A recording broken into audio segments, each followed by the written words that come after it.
Hey, Christian brothers and sisters, please gather here. There's something we need to talk about. A couple of months ago, a fellow Christian reached out to me and he needed some money. He had some things he was shipping in.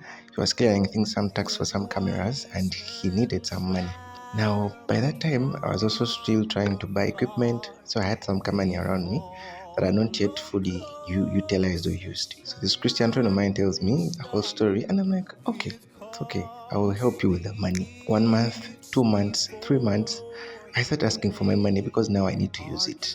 And what was, quote in quotes, I'm going to use that money for I think at most 1 week. After we have cleared these things off, we are going to sell them and you'll be with your money back. It took 4 months. I stopped seeing the brother. The thing became contentious. He would say, I'm sending you the money today. Today doesn't come through. He would say, I'll send you the money the next week. The next week it doesn't come through. What I actually did was to just let go of that, and I'd be like, okay, that was a loss. As I was listening to radio, they were asking, someone asked a question, well, how do you deal with a brother who you lent money and you're serving in the same church and they have failed to pay you?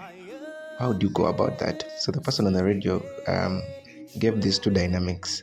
He said, firstly, before you give out money to anybody or that brother of yours that you serve with at church, first consider, is this an amount of money that you're actually willing to lose?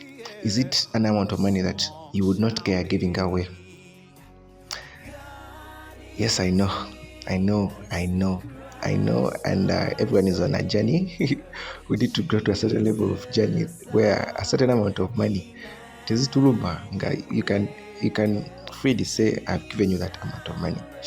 But if that money or that amount of money is not something that you would freely give out, then you need to think twice before you actually give it out. Then the second thing that he said, or the second dynamic he talked about, he said, at least have this written down with a payment plan in writing, so that this person is supposed to pay you 50 or 100k or 200k every week or every month until that whole amount of money is actually cleared. I felt like this is something we need to talk about as Christian friends, as Christian circles, so that we don't go in the presence of God and lift our hands, be so deep in the spirit. But then when we see a brother who failed to pay us, a certain thing nudges us.